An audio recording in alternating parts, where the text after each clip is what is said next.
I want to tell you about my first 90 days without sex. It was so challenging. I grew up in a place where I saw my uncles very spoiled. I grew up in a community where even though I was structured not to join bad gangs, I still managed to find everyone around me always loving women. In my community, it's normal that a man that is flirting with different women is a sharp guy. We were raised like that if you have a lot of girlfriend, you are a sharp guy. So that's how I grew up. So I ended up always having a lot of women in my life. I don't understand what it means to stay a week without sex.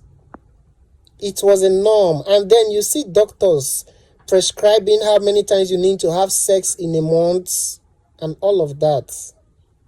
So it validates how I was brought up when I hear such things.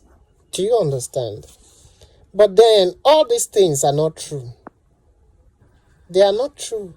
Nothing will happen to you. And then it begins to make life easier. It's not because you cannot afford a woman. Of course. How much is a woman? I'm not talking about women in general, the ones that have decided to sell themselves. Yeah, you can just pay. There is even as cheap as the one of 10K. But when life comes, when you grow to an extent in life and then you want to begin to explore new things. You want to begin to explore new things. Things, the other side of life that wasn't introduced to us. So I'm going to talk about my first 90 days without sex and the challenges I went through in another video. Stay tuned.